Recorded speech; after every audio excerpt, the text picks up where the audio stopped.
পঞ্চায়েতে দেওয়া birth certificate, অথচ পঞ্চায়েত বলছে সেই বার্থ সার্টিফিকেটের রেজিস্ট্রেশন নেই।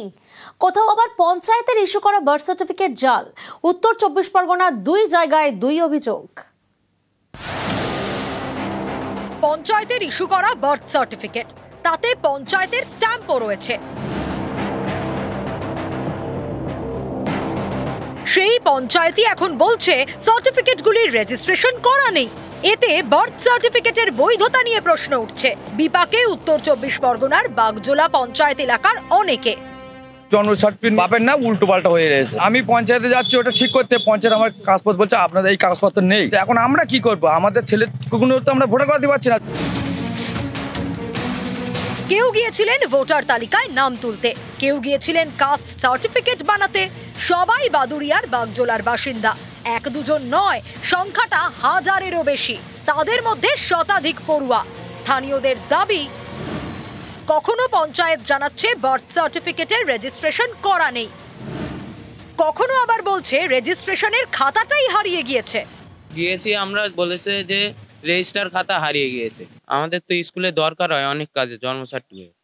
আমাদের পঞ্চায়েতে মিটিং আছে, ওখানে একটা সিদ্ধান্ত আমাদের নেওয়া হবে, কি হয় দেখা যাক। সমস্যার সমাধান করার চেষ্টা হচ্ছে আমাদের।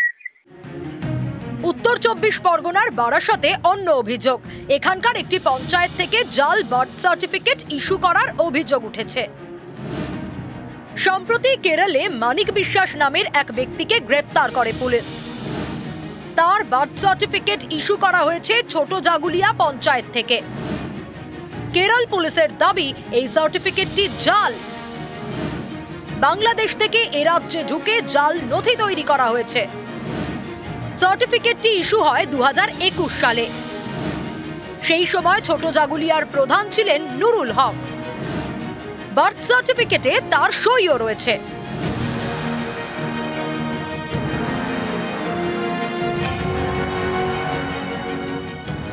পঞ্চায়েত 2 নম্বরই কাজ হয় না, বুঝতে পারছো? কি বলবো বলছো? অভিযোগ উঠলে আমি তো জানি না কিছু, আর ওই পঞ্চায়েতে ওরা বলতে পারবে, আমি সত্যি জানি না। আমি তো খুব একটা যাই না পঞ্চায়েতে, বুঝলেন। ছোট জাগুলিয়ার বর্তমান পঞ্চায়েত প্রধানকেও জিজ্ঞাসাবাদ করেছে কেরল পুলিশ। অনুপম সাহা ও জিয়াউল আলম, নিউজ 18 বাংলা।